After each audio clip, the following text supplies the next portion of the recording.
இந்த fogging machine எப்படி operate ஆகுது? ஃபர்ஸ்ட் இக்னைட் ஆயிடுச்சுன்னா இது ரெட் ஹாட் ஆகிடும்.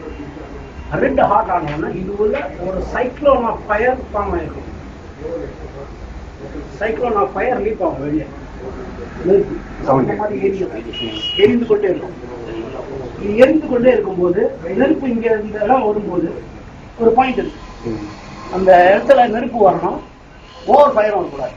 ஸோ இது எரிய ஃபயர் எவ்வளோ தூரம் லீப் ஆகணும், இவ்வளோ தூரம் லீப் ஆகும், இங்க இவ்வளோ தூரம் லீப் ஆகும். இதுக்கு அப்புறம் வரும்போது இதோட ஸ்ட்ரென்த் கொஞ்சம் கம்மியாயிடும், இதோட ஸ்ட்ரென்த் கம்மியாயிடும். இதுதான் அவுட்லெட், இதுதான் அவுட்லெட். இந்த இடத்துல ஒரு டாட், இப்போ இந்த டாட்டு தான் வரணும். இந்த இடத்துல நான் கெமிக்கல் நாசல் ஒன்று ஃபிட் பண்ணிருக்கேன். கெமிக்கல்னா இந்த கெமிக்கல் நாசல் வெறும் கெமிக்கலை எரிக்கவே முடியாது. ஏன்னா வெறும் கெமிக்கல்னு சொன்னீங்கன்னா திரவநிலை வந்து கடினமா இருக்கும். சரிங்களா? திரவநிலை கடினமாக density of the chemical is always higher. இந்த டென்சிட்டியை எதோட டைல்யூட் பண்ண, எதனால டைல்யூட் பண்ணோம்னா, இப்போ பால் கூட நம்ம தண்ணி ஊற்றுறோம்னா இன்னும் கொஞ்சம் பால் ஜாஸ்தி ஆகுது. அந்த மாதிரி டைல்யூஷன் பண்ணணும். அந்த டைல்யூஷன் எதை கூட பண்ணலாம்? இது கூட கிறிஸ்டால் ஊற்றினா எரியும், பெட்ரோல் ஊற்றினா எரியும், டீசல் ஊற்றினா எரியும். டீசல் வந்து டீசல் திக்னஸ் ஆஃப் டீசல் வந்து கொஞ்சம் இந்த கெமிக்கல் ஊற்றிக்கு அதில் ஊற்றிட்டு ஓரளவுக்கு உண்டான டென்சிட்டியை நம்ம கொண்டு வந்துடுவோம். அதுதான் டைல்யூஷன் ப்ராசஸ். இது அந்த டைல்யூஷன் ப்ராசஸ் இங்கே ஒரு கெமிக்கல் டேங்க் இருக்கும். இதில் 1:5 ரேஷியோவில் கெமிக்கல் கலப்பாங்க. கெமிக்கல் கலப்பாங்க, டீசல் அலாங் கெமிக்கல். இங்க வெறும் பெட்ரோல்ல இங்க டீசல் அலாங் கெமிக்கல். இதை கெமிக்கல் ஃபார்முலேஷன் இருக்கிறேன். ஃபார்முலேஷன் சொல்லுவாங்க. ஃபார்முலேஷன், வாட் இஸ் ஃபார்முலேஷன்னா டீசல் பண்ணலாம், இல்லை பயோடீசல்னு சொல்லக்கூடிய பிஎஃப்பும் பண்ணலாம், எதோனா மிக்ஸ் பண்ணலாம். ஏன்னா பயோடீசல் வந்து எங்கேயோ ஒரு இடத்துல தான் கிடைக்கும். நார்மல் டீசல் வந்து எல்லா இடத்துலையும் யூனிவர்சலாக கிடைக்கும். யூனிவர்சலாக கிடைக்கிறதுனால தான் பெட்ரோல் டீசல் வந்து இந்த ப்ராசஸ் பண்ணுறாங்க. டீசல் கூட இதுக்குன்னு உண்டான மருந்துகளை சிமுலேட் பண்ணி வச்சிருப்பாங்க. கொசுக்கு, கற்பாம்பூச்சிக்கு, இந்த மருந்து, வெட்டுவாக்கி எல்லாத்துக்கும் அவங்க ஒரு மருந்து வச்சிருக்காங்க. அதை எந்த அளவில் கரைக்கணும்னு அவங்க மருந்து கம்பெனிக்காக கொடுத்துருவாங்க. டைல்யூஷன் ப்ராசஸ் அதை அந்த அளவுக்கு போதாங்க 1 லிட்டர் டீசலை எடுத்து அதில் 5 ml கலக்கணுமா, 10 ml கலக்கணும்னா அவங்க 1:1 ரேஷியோ சொல்லியிருப்பாங்க. 1:20, 1:10, 1:15 ரேஷியோ சொல்லுவாங்க. அந்த ரேஷியோக்கு இதை கலந்து இந்த டேங்க்ல ஊற்றிடணும். இந்த டேங்க் உள்ள ஊற்றிக்கணும். இதுக்கு தான் ஃபார்முலேஷன் டேங்க். ஃபார்முலேஷன் டேங்க்ல ஊற்றிடுறேன். இப்போ இந்த ஃபார்முலேஷன்ல ஊற்றுற டீசலை நான் எப்படி நாசல் ஸ்ப்ரே பண்ண, எப்படி நாசல் ஸ்ப்ரே பண்ண காற்று எடுத்து முடியும். இப்போ நான் எங்கேருந்து கொண்டு வருவேன் காற்று? என்னத்தான் கெமிக்கல்னு சொன்னாலும் அந்த வார்த்தையில உங்களுக்கு நச்சு பொருள் இருந்துதான் செய்யும். நச்சு பொருள் இல்லாத ஒரு கெமிக்கல் கிடையவே கிடையாது. நச்சு பொருள் இல்லாத ஒரு இதுன்னு பேருனா ஒரு ரியாக்டிவ் ஆல்டர்னேட்டிவ் சொன்னாங்கன்னா அதுதான் பயோ கெமிக்கல் சொல்றாங்க. பயோ என்றால் நேச்சுரல் ரிசோர்ஸை கொண்டு உருவாக்கக்கூடியதான் பயோ கெமிக்கல்.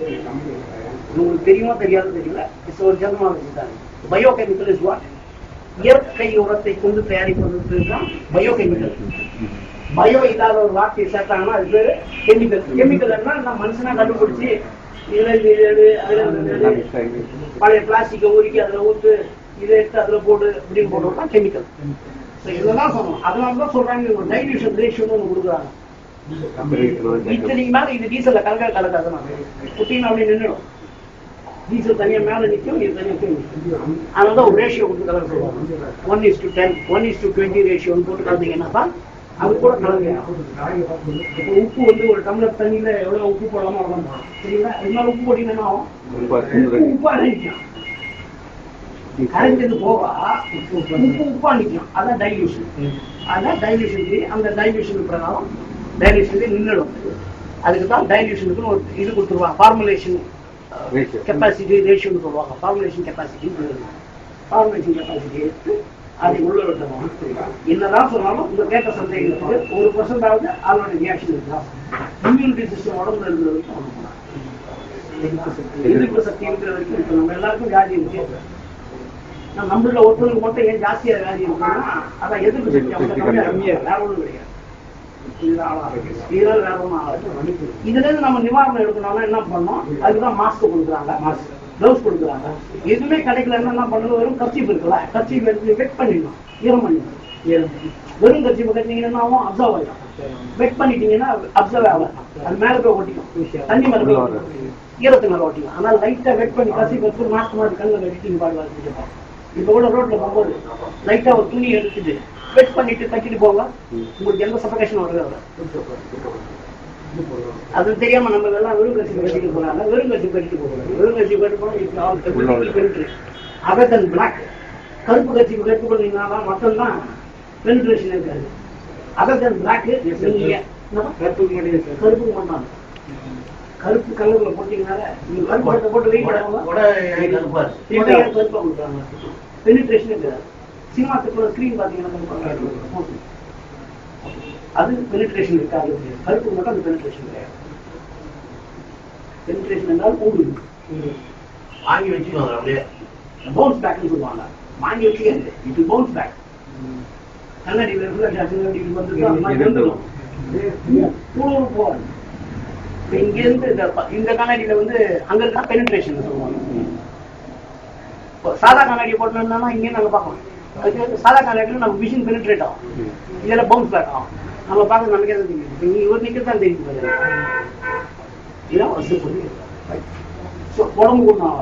இது போர்ட்டபிள் பாகிங் மிஷின். இதுதான் போர்ட்டபிள் பாகிங் மிஷினால சேவாங்க. இதுக்கு என்னெல்லாம் இருக்கிறதுல சொல்லுங்க. எதை கொண்டு இயக்குறோம் நம்ம? பெட்ரோல். எது இயக்குது? கார்பரேட்டர். அந்த கார்பரேட்டருக்கே தலையாயுது. அந்த கார்பரேட்ல வர காம்பனன்ஸ் எல்லாம் ஜெட்டு இதெல்லாம் நான் அதை ஒன்று ப்ராக்டிக்கலா மிஷின் கொண்டு வரும்போது சொல்லி கொடுத்துறேன்.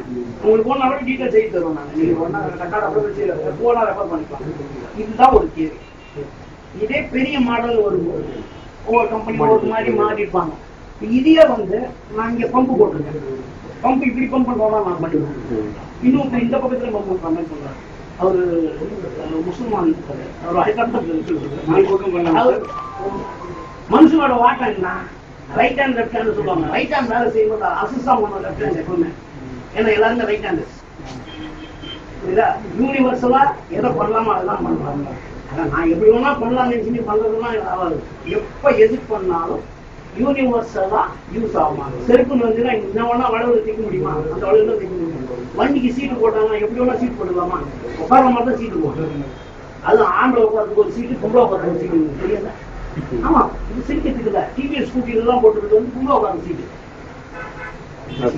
லேடிஸ் கன்வர்ஷன் தான். ஏன் அந்த மாதிரி பண்ணுவாங்க? ஒவ்வொருத்தரோட பாடி நேச்சர் ஒரு மாதிரி. செருப்பு, தோள்பட்டை எல்லாருக்குமே டிஃபர் ஆகும். இடுப்பு எல்லாமே டிஃபர் ஆகும்.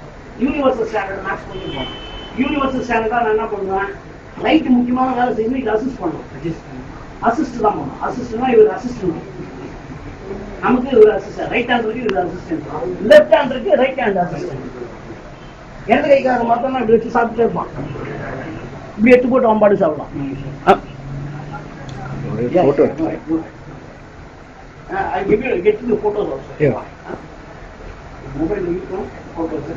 இல்ல நான் உங்களதுல எடுத்துக்கிறேன். ஏன்னா அனுப்பும்போது அதுதான் கொஞ்சம் எஃபெக்டிவா இருக்கும்.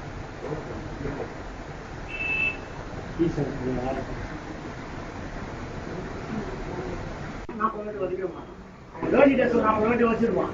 அவனுடைய பக்குவம் சர்வீஸ் என்ன இருக்கும்? இன்னைக்கு தான் ஒன்றுல ஸ்பார்க் ஸ்பார்க் கைப்பாங்க.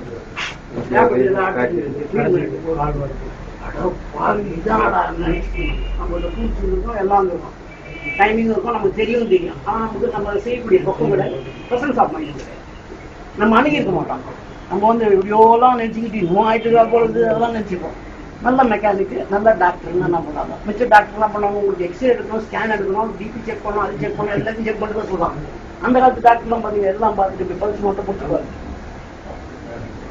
நான் டேப்லெட் வைக்கிறேன், மட்டும் சாப்பிடணும், சரியா போயிடும். ஊசி டாக்டர் எதுக்கு இப்போ ஊசி டேப்லெட் டாக்டர் போடுவான். அதான் டிஃபர் ஆகும். It's mechanic also. மெக்கானிக்னு சொன்னாலே ஒரு நிற்கு வேணும்.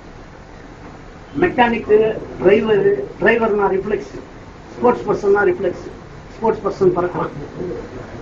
ஒருத்தன் வந்து பறந்ததுக்கப்புறம் ஸ்போர்ட்ஸ் பர்சன் ஆகவே முடியாது. அதே மாதிரி ஒருத்தர் மெக்கானிக்காக இருக்கிறான், ஒரு கலைஞர் வரான்னா ஒரு கலைஞர் தருவையில் கலைஞராக இருக்கும். அவங்க தருவையில் இல்லாத எதுவுமே வரவே வராது. அதாவது ஜெனட்டிக்கலாகவே இருக்கணும். நீங்கள் அதை வேணா இம்ப்ரோவைஸ் பண்ணிக்கலாம். இப்போ இந்த துறைக்கு வந்துட்ட நீ உங்ககிட்ட என்ன இருக்க லேகிங்க? டக்குனு குனிய முடியலையா, 4 வாட்டி குனிஞ்சு பழகிக்கணும்னு வச்சுக்கலாம், டக்குனு குனிய முடியும்னா அதை இம்ப்ரோவைஸ் பண்ணா பண்ணிக்கலாம். எங்க நான் போய் குனியுதுன்னு நினைச்சேன்னா சத்தியமா செய்ய முடியாது. இந்த வேலையை ஒருத்தர் ஸ்பேனர் எடுத்து கொடுன்னு சொன்னாலும் ஒரு பையனை சொல்லிடுவேன் நான், இது ஒரு மெக்கானிக் உதவாங்க மாட்டாங்க.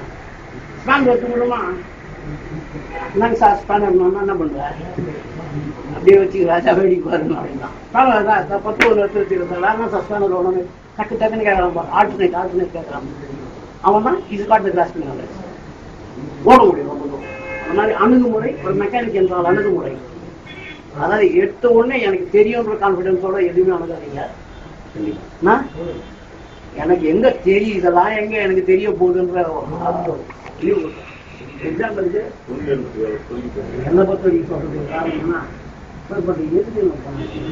ஒரு வேலையை செஞ்சு அவங்களோட காசு வாங்கி நான் 2 மணி நேரத்தில் வைக்கிற வேலையை நான் 4 மணி நேரம் செய்வேன். இன்னைக்கு 4 மணி நேரம் செஞ்சு திருப்தியா செய்யாத அவன் காசு வேணும், காசு அதே காசு தான் அப்படின்னு வேலையை நீங்க செய்யணும். இதுதான் இன்னொரு கால் ஒதுக்கிட்டு அந்த நேரத்தில் அந்த வேலையை செஞ்சோம்னா வேலையும் நல்லா நடக்கும்,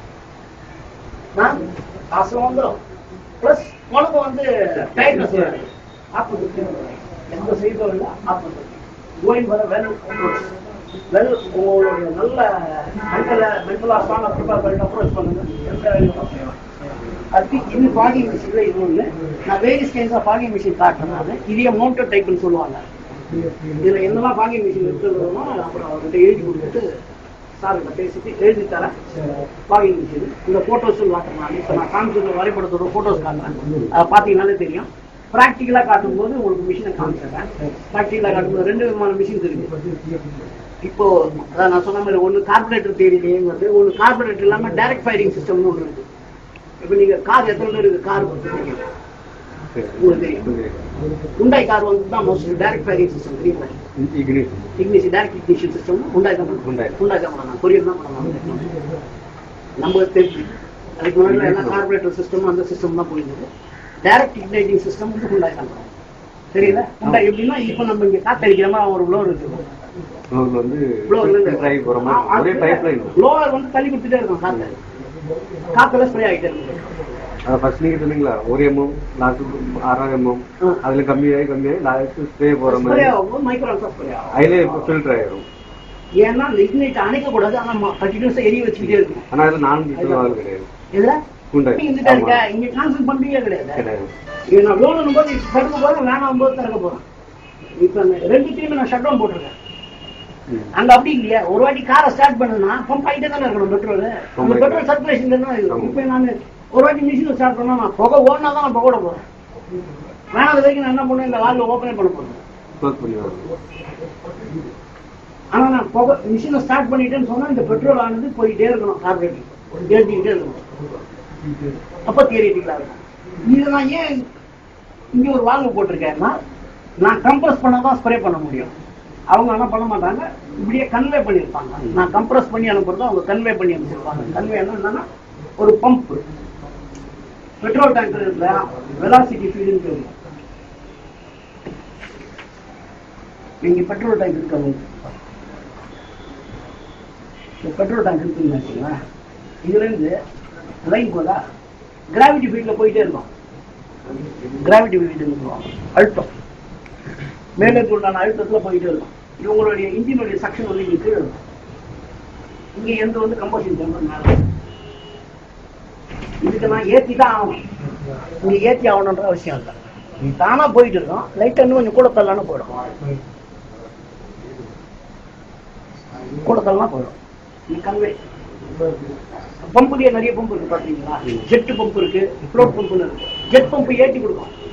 சாதா பம்பு இப்போ துளு பம்பு எல்லாம் பாத்துருக்கீங்க, துளுன்னு சொல்லி சின்ன பம்பு எல்லாம் வரும். அதுதான் பக்கத்து தொட்டில இந்த தொட்டி தான் தனியா இருக்கும். அது கீழே இறக்காது. நீ அது இருக்க போய் ஒரு 200 லிட்டர் பேக் உள்ள வச்சுட்டு கீழே அடியில போட்டு எடுத்துனா அடியில தண்ணி எடுக்க ஒரு அளவுக்கு மேல வச்சுன்னா ஒரு 2 அடினா 2 அடிக்குள்ள தூக்கி தரலாம். 2 அடியில தூக்கி இன்னொரு 2 அடிக்குள்ள தரலாம். அதுதான் அதனோட capacity. It can convey, it can pumping and convey. ஆனா இட் நாட் ப்ரெஷரைஸ் எனர்ஜி, அழுத்தம் கொடுக்க முடியாது. இவங்க இங்க கார்ல எல்லாம் வரும்போது கன்வே பண்ணிருப்பாங்க. இதை கன்வே பண்ணும்போது சில கார்ல எல்லாம் மேக்ஸிமம் இன்ஜின் ஸ்டார்ட் ஆனது ஓடிக்கிட்டே இருக்கும். இன்ஜின் ஸ்டார்ட் ஆகுதுனால ஃபியூல் ஓடும். ஃபியூல் வரும். இங்கே நீங்கள் இக்னைட் பண்ணிட்டு இன்ஜினை ஸ்டார்ட் பண்ணிடுவாங்க. இந்த பம்ப் ஓப்பன் ஆகிடும். எலக்ட்ரானிக்காக இந்த பம்ப் ஓப்பன் ஆகும். இந்த பம்ப் என்ன பண்ணணும், போகும்போது டொக்கு டொக்கு டொக்குன்னு கூட தட்டிக்கிட்டே இருக்கும். இந்த போகிற வழியை நம்ம ஊதனோம்னா என்ன ஆகும், இன்னும் கொஞ்சம் வேகமாக போகும். அது மாதிரி தான் ஃபியூல் பம்பு கன்வே பண்ணிக்கிட்டே நமக்கு கன்வே பத்தாது, ப்ரெஷரைஸ் பண்ணுவோம். இதே பாகிங் மிஷினில், மவுண்டர் டைப் பாகிங் மிஷினில் பம்பு போட்டு கன்வே பண்ணுறதுக்கு பதிலாக ப்ரெஷரைஸ் பண்ணியிருப்பாங்க. அது எப்படின்றதையும் காட்டுறாங்க. அது ஒரு பாகிங் மிஷின். இதை நம்ம இது வந்து காற்றுல பார்க்கலாம். அவங்க அந்த மெக்கானிக்கல் பம்பு போட்டு பண்ணியிருப்பாங்க. பெரிய சைஸ் மிஷின் லீக்கப் ஆகுது. அதுல இருக்கு, அந்த பம்புல இருக்கு பிஸ்டன். அது வந்து வெறும் டீசல் பம்ப், குரல் மொத்தமாக போட்டு ஏற்றி கொடுக்க வேண்டியதான். ப்ரெஷர்ஸாக ஏற்றி கொடுக்கணும். அதுதான் அது கம்பஷன் சேம்பர் கிடையாது. வெறும் பிஸ்டன் இது பம்ப் பண்ணி கொடுத்துருந்தாங்க. எப்படி டீசல் பம்பெல்லாம் வந்து தட்டிக்கிட்டே இருந்த தலைமை தட்டி கேன் சிஸ்டம் இல்லையா, கேன் சிஸ்டம் மாதிரி இருக்கும். ஒரு ஸ்கொயர் பிளாக்ல ஒரு போர்டு எடுத்து இந்த போர்டு உள்ள ஒரு பிஸ்டன் இருக்கும். இந்த பிஸ்டனை வந்து ஒரு கேன் தட்டிக்கிட்டே இருக்கும். இங்கே ஸ்ப்ரிங் இருக்கும். இது உள்ள நம்ம ஃபியூலை பம்ப் பண்ணிருக்கோம். ஆனால் அவங்க ஃபியூல இது உள்ள போயிட்டு இதை தட்டி விட்டோம்னா இதுல இருந்து எக்ஸாஸ்ட் வந்து வெளியே வரும். என்ன ஆகும், தட்டினே அந்த மாதிரி வேகமாக தட்டும்போது காற்று உருவாகுது. அந்த காற்றை வந்து இழுத்துட்டு இதை இந்த காற்று இழுத்து கொடுக்கும்போது தான் ஏர்லாக் ஆகிடுச்சு. ஏர்லாக் ஆகிடுச்சு பார்த்தீங்கன்னா பம்பெல்லாம் தூக்குவாங்க. அதான் ஏர்லாக். ஏர்லாக் ஆனால் போவாது. அந்த மாதிரி ஒரு மிஷின் இருக்கு. அதையும் காட்டு. இதுதான் சிம்பிளஸ்ட் தியரி. வெறும் காற்று, நான்கு வாழ்வு, பேட்டரி, இபிசியை கொண்டு உருவாக்குவது. இதுல இந்த கார்பரேட்டர் இது வந்து வலுவாக இருக்க வேண்டும். இந்த ஹார்ட்பல் பிரசினேட்டர் வலுவாக இருக்க வேண்டும். என்ன இதுல இருக்கணும்ன்றது பார்க்கணும். இது வந்து ஹார்ட்பல் பிரசினேட்டர் வந்து நல்ல தெளிவா தமிழ்ல சொன்னா, வெள்ளை கொப்பரை பார்த்துருக்கீங்களா? வெள்ளை மண்டியில வெள்ளை கொப்பரை வச்சிருப்பாங்க. வெள்ளை காசத்துக்கு, இல்ல இரும்பு காசத்துக்கோ, இல்ல பித்தளை காசத்துக்கோ கொப்பரைன்னு ஒன்று வச்சிருப்பாங்க. பார்த்துருக்கீங்களா? மூசை மூசை பார்த்துருக்கீங்களா? கேஸ்டிங்ல வரும். ஃபர்னேஸ் சொல்லுவாங்க. இந்த த்ரெட் மாதிரி நல்ல கைப்பிடிப்போம். என்ன ஆகும், சூடாகி சூடாகி சூடாகிடுச்சுன்னா ஒரு டைம் ஆனவங்க அதனுடைய தன்மையை விட்டு கொடுத்து கடைசியா நீர் விட்டுடும். அதுதான் டென்சிட்டி டிஸ்கஸ் சொல்லுவாங்க. இது இன்னைக்கு இருக்குது வந்து இது 0.36 வச்சுக்கலாம். டீடெக்ஸ்டே வந்தீங்கன்னா கம்மியாகும். ஒரு 100 வாட்டி தேய்ச்சதுக்கு அப்புறம் கம்மியாகும். அந்த 100 வாட்டி தேய்ச்சதுக்கு அப்புறம் தேய்மானம் என்ன கம்மியாகுதுன்னா, நீங்க இப்போ மைக்கில் பார்த்தீங்கன்னா இது 0.3 இருந்ததுன்னா அது தேய்ச்சதுக்கு அப்புறம் 0.25 தான். அதுதான் தேய்மானம். கல்லும் கரையாங்க. அந்த மாதிரி இது கூட என்ன ஆகும், 100 வாட்டி 800 டிகிரி சென்டிகிரேட் போகும் கூலாகும். 800 டிகிரி சென்டிகிரேட் போகும் கூலாகும். கூலானவங்க தகடாக இருந்தது தகரமாக மாற வாய்ப்பு. தகடாக இருந்தது தகரமாக வாய்ப்பு. செய்யும் போது தகடா போடுவோம். இல்லை இது யூஸ் ஆகி கொஞ்ச நாள் ஆச்சுன்னா தகரம் ஆகிடும். தகரம் ஆயிடுச்சு காரணம்னா அது வயசாகிடுச்சு. டென்சிட்டி டிஸ்பர்ஸ் ஆஃப் டென்சிட்டி, அதனுடைய இருக்கத்தன்மை கம்மியாகும். அப்போ என்ன ஆகும், ஓட்ட விழுந்துடும். இதுல ஓட்ட விழும். இந்த ஓட்ட விழுந்துன்னா இது வந்து என்ன பண்ணணும், டம்ப் பண்ணி அனுப்பணும். சைக்ளோன் ஆஃப் பெட்ரோல டம்ப் பண்ணி எரிய வைக்கணும்.